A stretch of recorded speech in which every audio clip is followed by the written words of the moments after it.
हाँ जी बच्चों, स्टार्ट करें। देखिए, आज का जो चैप्टर है वो है इंडियन इकोनॉमी का ईव ऑफ इंडिपेंडेंस। तो आइए स्टार्ट करते हैं ईव ऑफ इंडिपेंडेंस के चैप्टर को। देखिए, ईव ऑफ इंडिपेंडेंस का मतलब होता है देश की आजादी के समय या देश की आजादी से पहले जब हमारी इकोनॉमी में बदलाव आया था, तो उसे हम ईव ऑफ इंडिपेंडेंस की बात करते हैं। जब भी हम ईव ऑफ इंडिपेंडेंस की बात करेंगे तो हम लोग एग्रीकल्चर सेक्टर की बात करेंगे, हम लोग इंडस्ट्री सेक्टर की बात करेंगे, हम लोग फॉरेन ट्रेड की बात करेंगे और हम लोग इंफ्रास्ट्रक्चर की बात करेंगे। तो देखिए, एग्रीकल्चर सेक्टर की बात करने का एकमात्र कारण है क्योंकि सबसे ज्यादा लोग देश आजादी से पहले एग्रीकल्चर सेक्टर में डिपेंड होते थे। यही कारण है कि एग्रीकल्चर सेक्टर पे हमें ज्यादा ध्यान देना पड़ता है। उसी तरीके से इंडस्ट्री सेक्टर, फॉरेन ट्रेड और इंफ्रास्ट्रक्चर, इन सब पर भी हमें ध्यान देना पड़ेगा क्योंकि ये ईव ऑफ इंडिपेंडेंस के मेन पॉइंट्स होते हैं। तो आइए बेटा, सबसे पहले एग्रीकल्चर सेक्टर पर डिपेंड करते हैं। तो अगर हम लोग एग्रीकल्चर सेक्टर की बात करें तो हमारे पास एग्रीकल्चर सेक्टर के अंदर हमें ये पता चलता है कि हमारी जो इकोनॉमी थी वो बैकवर्ड इकोनॉमी थी। बैकवर्ड इकोनॉमी का मतलब होता है पिछड़ी हुई इकोनॉमी, और साथ साथ वो स्टेग्नेशन भी थी। स्टेग्नेशन का मतलब होता है यहाँ पे जब कभी आपकी इकोनॉमी में बदलाव ना हो या ऊपर आने की अपॉर्चुनिटी ना हो, ग्रो करने की अपॉर्चुनिटी ना हो, तो उसे हम स्टेग्नेशन इकोनॉमी का भी नाम देते हैं। अब आइए हम लोग आगे किस तरीके से काम करेंगे। तो अगर हम लोग इसे अच्छी तरीके से काम करें तो हमारे पास दो पॉइंट्स आते हैं एग्रीकल्चर सेक्टर की देश आजादी होने से पहले की: लो लेवल ऑफ प्रोडक्टिविटी और हाई डिग्री ऑफ वल्नरेबिलिटी। अगर हम लोग लो लेवल ऑफ प्रोडक्टिविटी और हाई डिग्री ऑफ वल्नरेबिलिटी की बात करें तो देखिए, प्रोडक्टिविटी का कम होना और क्लाइमेट से आपकी खेती खराब होनी, इन सब को हमें यहाँ पे बात करनी है। ठीक है। अब जैसे कि हमारे पास पता है कि हमारा तीसरा पॉइंट भी है जिसमें हमारे पास जो ऑनर है सॉइल का, ठीक है, वो अलग है, और जो खेती करने वाला है वो अलग है। दोनों में फर्क होता है। तो आइए बेटा जी, सबसे पहले हम लोग स्टेग्नेशन और बैकवर्ड की बात करें। तो अगर हम लोग बैकवर्ड की बात करते हुए चलते हैं तो factor causing backwardness and stagnation, तो देखिए सबसे पहले आता है land revenue system under the British Raj. Land revenue system under the British Raj ये बहुत ही इंपॉर्टेंट है बेटा, क्योंकि जब भी हम लोग लैंड रेवेन्यू सिस्टम की बात करेंगे तो हमें ब्रिटिश की याद आएगी और force commercialisation of agriculture sector. तो हमारे पास जो हमारी एग्रीकल्चर सेक्टर है उसे जबरदस्ती कमर्शियलाइजेशन करने के लिए बोला गया था, उनके बारे में बात करनी है। तो पहला पॉइंट है लैंड रेवेन्यू सिस्टम। आइए स्टार्ट करते हैं। तो लैंड रेवेन्यू सिस्टम बेटा जी स्टार्ट हुआ था 1765 में। अगर हम लोग लैंड रेवेन्यू सिस्टम की बात करेंगे तो उसे हम लोग स्टार्ट करेंगे 1765 में, जो कि बंगाल, बिहार और उड़ीसा में हुआ था। ठीक है। और ये पॉलिसीज का मैक्सिमम इनकम कलेक्ट करने का इरादा था बाय ब्रिटिश गवर्नमेंट। तो ये चीज हमें लैंड रेवेन्यू सिस्टम बताती है। और कमर्शियलाइजेशन की बात करें तो कमर्शियलाइजेशन ऑफ एग्रीकल्चर सेक्टर की बात करेंगे तो ब्रिटिश गवर्नमेंट ने बहुत ज्यादा फोर्स किया था कि इंडिको उगाओ, टी उगाओ और कॉफी उगाओ। तो इस पर ज्यादातर इन्होंने इसलिए किया था क्योंकि कमर्शियल मार्केट, जो बाहर की मार्केट है, वहां पे इसकी बहुत डिमांड थी। ठीक है। तो यहां तक क्लियर हुआ आपको। अब इसके बाद हम लोग इंडस्ट्री सेक्टर की बात करते हैं। तो इंडस्ट्री सेक्टर बेटा जी ऐसा सेक्टर था जहां विकास नहीं हुआ था, बिल्कुल भी विकास की संभावनाएं बिल्कुल नहीं थी, इसलिए इसे डी इंडस्ट्रियलाइजेशन कहते हैं। और इस ये कैसे हुआ था, क्योंकि हैंडीक्राफ्ट सेक्टर को खराब कर दिया था ब्रिटिश गवर्नमेंट ने। दूसरा बेटा था कि इन्वेस्टमेंट पॉलिसीज को भी खत्म कर दिया था। ठीक है। मैं ज्यादा टाइम नहीं लूंगा आपका, जल्दी जल्दी स्लाइड्स को पूरा करूंगा कि जिससे आपको एक अच्छा कॉन्सेप्ट क्लियर हो जाए। इसके बाद बेटा जी मोटिव की बात करें। अगर हम लोग दो मोटिव की बात करते हुए चलते हैं तो पहला मोटिव होता है कि जो हमारी इंडस्ट्री थी वो रॉ मटेरियल और प्राइमरी प्रोडक्ट की इंडस्ट्री थी, और ये सिर्फ आपके इनपुट को फुलफिल करती थी और आउटपुट नहीं बनाती थी। मतलब रॉ मटेरियल बनाती थी, आउटपुट नहीं बनाती थी। और इसमें बेटा जी पोटेंशियल मार्केट थी दूसरी मार्केट को प्रोवाइड करने की रॉ मटेरियल की। ठीक है, तो ये 2 पॉइंट थे जिसके बारे में हमने बात कर ली। वीडियो को रोक रोक के आप देख सकते हैं। अब फॉरेन ट्रेड की बात करते हैं। तो फॉरेन ट्रेड आपके पास जो होता है वो बेटा जी आपके पास एरिया जहां हम लोग व्यापार कर सकें बाहर के साथ। और एशियन टाइम में हम लोग करते थे, मगर ब्रिटिश टाइम में हम लोगों से ऐसा नहीं हो पाता था क्योंकि हम ब्रिटिश के गुलाम थे। हाँ जी, हम ड्रेन ऑफ इंडिया वेल्थ की बात कर रहे हैं हम। तो जब हम लोग ड्रेन ऑफ इंडिया वेल्थ की बात करेंगे तो इसका मतलब मैं आपको समझाना चाहूंगा कि ड्रेन ऑफ इंडिया वेल्थ का मतलब क्या होता है। तो ड्रेन ऑफ इंडिया वेल्थ का मतलब बेटा जी आपके पास बड़ा सिंपल सा है। जब हमारी धन संपदा ब्रिटिश के द्वारा ले ली गई थी तो उसे ड्रेन ऑफ इंडिया वेल्थ का नाम दिया गया था। अब देखिए बेटा, उन्होंने किस कारणों से हमारी वेल्थ को अपने यूज में लाए। जैसे उन्होंने कहा कि हमने एडमिनिस्ट्रेटिव एक्सपेंसेस किया है। वो कह रहे थे कि एडमिनिस्ट्रेटिव एक्सपेंस किया है इसलिए। और जो वार थी, वार जो हुई थी तब वो हमारी धन संपदा को यूज करने लग गए थे। जितने भी गुलाम कंट्री की धन संपदा थी उनको उन्होंने यूज किया था। तो आइए डेमोग्राफिक कंडीशन की बात करते हुए चलते हैं। तो डेमोग्राफिक कंडीशन में हम लोग बात करेंगे कि इंडिया की इकोनॉमी स्टैग्नेंट इकोनॉमी थी और बैकवर्ड इकोनॉमी थी। तो बेटा जी हम लोग यहाँ बात कर रहे हैं कि आपके पास हमारी इकोनॉमी टोटली अलग थी। स्टैग्नेंट, स्टैग्नेंट का मतलब मैं बता चुका हूँ आपको, जिसका कोई ग्रोथ ना हो। और इसमें जो हमारी बर्थ और डेथ रेट थी वो भी बहुत ज्यादा हाई थी। 48 पर थाउजेंड और 40 पर थाउजेंड के हिसाब थी। तो ये सारी चीजें बेटा ध्यान रखनी है क्योंकि ये एमसीक्यूज में आती हैं। ठीक है, अब है ऑक्यूपेशनल स्ट्रक्चर की बात करते हुए चलते हैं। तो इंडिया की ऑक्यूपेशनल स्ट्रक्चर डिपेंड करती थी एग्रीकल्चर पे, और एग्रीकल्चर प्रॉफिट वाला सौदा नहीं था। बिजनेस जो था वो प्रॉफिट नहीं था इसमें। इस बिजनेस में प्रॉफिट नहीं था क्योंकि बेटा जी हम लोग सेल्फ सफिशिएंट ही थे। हमारे पास हैवी टैक्स ड्यूटी लगाई जाती थी जिससे इकोनॉमिक ग्रोथ होना बड़ा मुश्किल हो जाता था। तो आइए बेटा अब इंफ्रास्ट्रक्चर की बात करते हुए चलते हैं। तो अगर हम लोग इंफ्रास्ट्रक्चर की बात करेंगे बेटा, तो ये इंफ्रास्ट्रक्चर में, हाँ ब्रिटिश ने काम किया है। इंफ्रास्ट्रक्चर में बेटा ब्रिटिश द्वारा काम किया गया था। उन्होंने देखिए इकोनॉमिक उस पर और सोशल उस पर दोनों पे ही काम किया था। मतलब बच्चों, अगर हम लोग बात करते हैं कि हमारी इंफ्रास्ट्रक्चर किस तरीके की थी, तो सोशल चेंजेस आए थे और इकोनॉमिक चेंजेस आए थे ब्रिटिश काल के अंदर। तो इन चीजों को हम लोग यहाँ पे बात करते हैं। एक बार स्लाइड को देख के अगर पढ़ लोगे ना तो बिल्कुल आपको समझ आ जाएगा। मैंने आपको इस स्लाइड का मीनिंग बता दिया है। अब इसके बाद हम लोग बात करते हैं नेशनल इनकम की। तो अब देखिए नेशनल इनकम और आपके पास पर कैपिटल इनकम की बात करें तो ये दोनों ही बेटा कैलकुलेट की गई थी VKRV राव के द्वारा। बेटा जी और दादा भाई नरोजी, ये दोनों नाम बड़े फेमस है नाम है क्योंकि ये आपको आपकी बुक में पहले पन्ने पे ही मिलेंगे। तो VKRV राव और दादा भाई नरोजी ये दोनों पर्सन हैं जिन्होंने नेशनल इनकम पे बात की थी। और देखिए बेटा कि हम लोग कॉलोनियल, देखिए यहाँ पे देखिए under colonial rule there was no effort from the part of colonial government to measure the national and per capita income in India. ठीक है, वहां पे कोई उनका इंटरेस्ट था नहीं कि भैया वो हमारी नेशनल इनकम को देखें, हमारी पर कैपिटल इनकम को देखें। तो इसके बावजूद भी VKRV राव और दादा भाई नरोजी जैसे पर्सन ने हमारी नेशनल इनकम को कैलकुलेट किया था। अब इकोनॉमिक ग्रोथ की बात करें तो बेटा जी हमारे पास हमारी इकोनॉमिक ग्रोथ बहुत कम था। देखिए इंडिया 200 सालों से जो था गुलाम था ब्रिटिश का। और यहाँ पे ज्यादातर जो माल बनाया जाता था वो रॉ मटेरियल बनाया जाता था।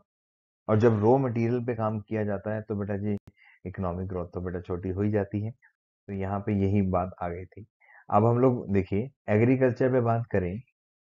अगर देखिए अब मैं आपको एग्रीकल्चर की बात बता देता हूँ कि एग्रीकल्चर में 85% लोग जो थे डायरेक्टली इनडायरेक्टली लगे हुए थे। यहाँ लो प्रोडक्टिविटी था और हाई डिग्री ऑफ वनरेबिलिटी था। देखिए लो लेवल ऑफ प्रोडक्टिविटी के बारे में बात करूं, जहां पे लार्ज एरिया खेती के लिए यूज हो, प्रोडक्शन कम हो। और हाई डिग्री ऑफ वनरेबिलिटी की बात करते हैं तो क्लाइमेट फैक्टर्स होते हैं, आपकी फसलों पर क्लाइमेट फैक्टर का इफेक्ट आता है, उसे हम कहते हैं हाई डिग्री ऑफ वनरेबिलिटी। अब हम लोग बात करते हैं लैंड रेवेन्यू सिस्टम, जमींदारी प्रथा।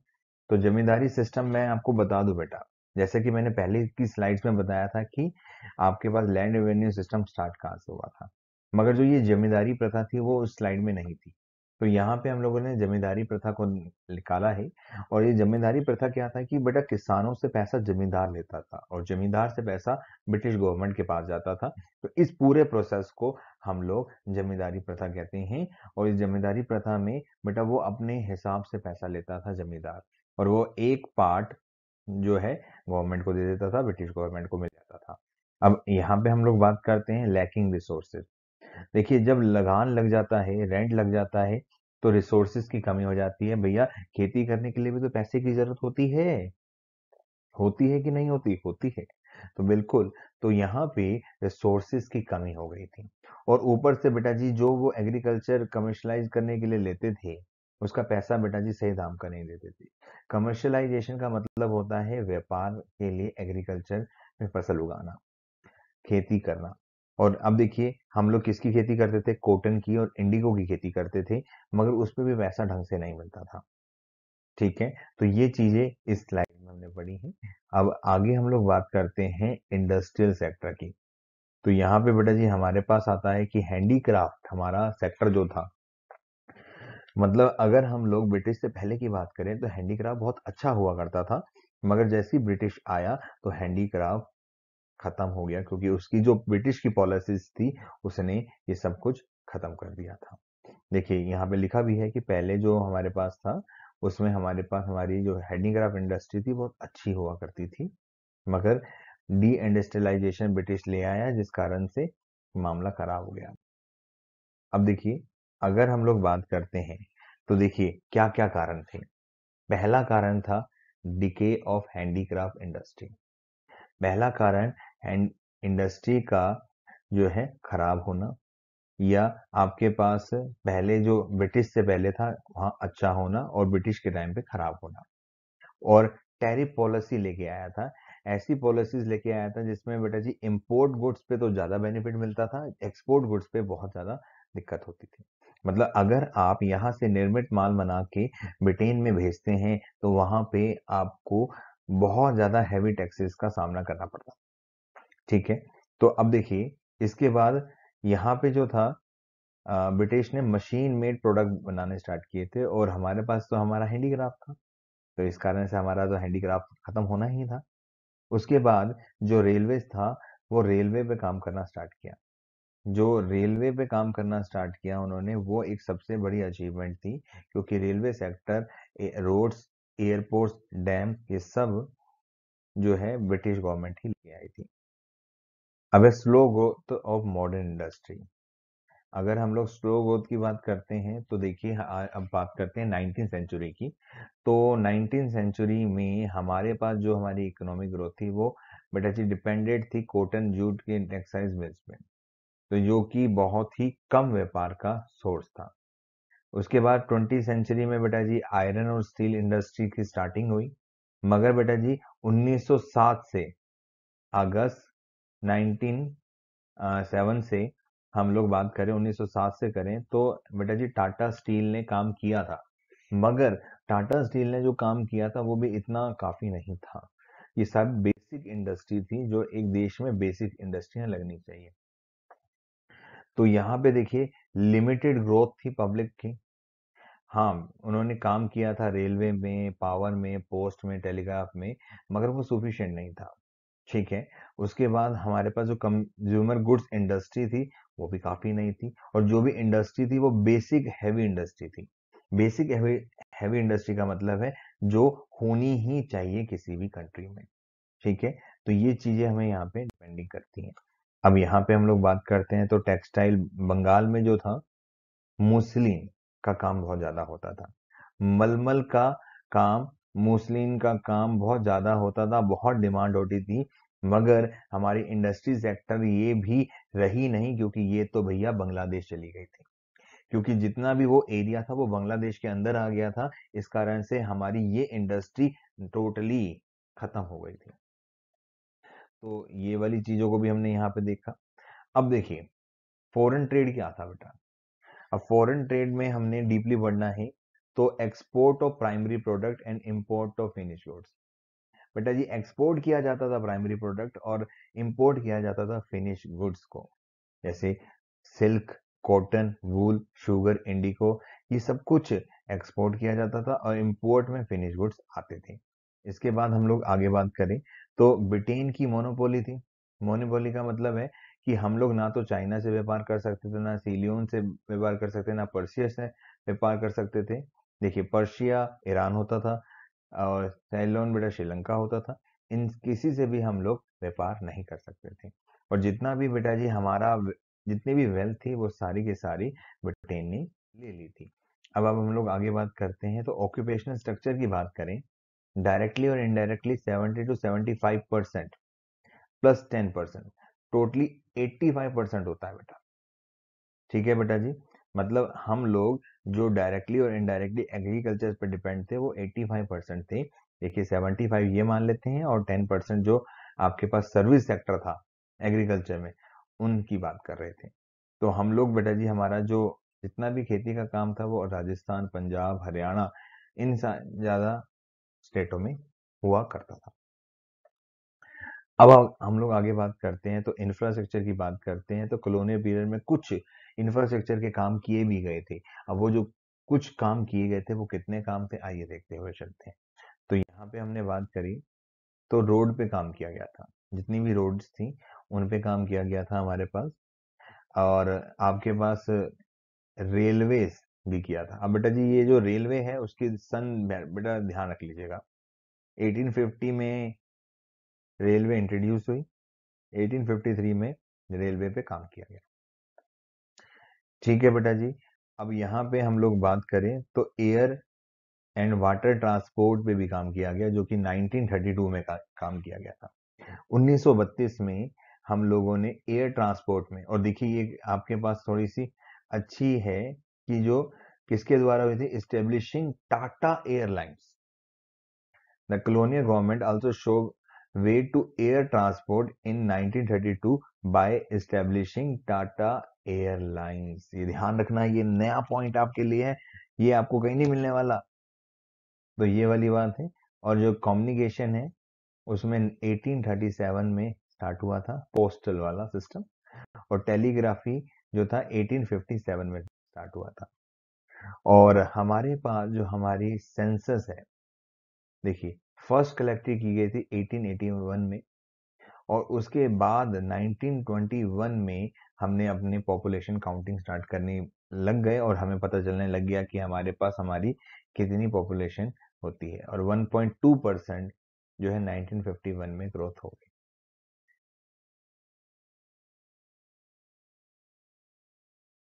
ठीक है बेटा, तो अब हम लोग बात करते हैं कि हमारे पास हमारी इंडिपेंडेंस के टाइम पे डेमोग्राफिक कंडीशन क्या थी।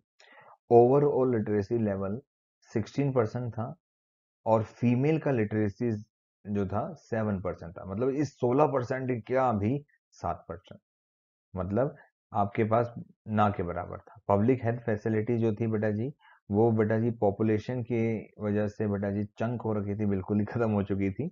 तो आपके पास इन्फेंट मोर्टेलिटी रेट 218 पर थाउजेंड के हिसाब से था, ये एमसीक्यूज के लेवल के हिसाब से। और आपके पास जो है 63 पर थाउजेंड के हिसाब से। पहले लाइफ एक्सपेंडेंसी थी 44 ईयर, अब है 66 ईयर। और both birth rate and death rate जो था बेटा जी 40 से 48 से 40 पर थाउजेंड पर पर्सन का हुआ करता था। ठीक है बेटा।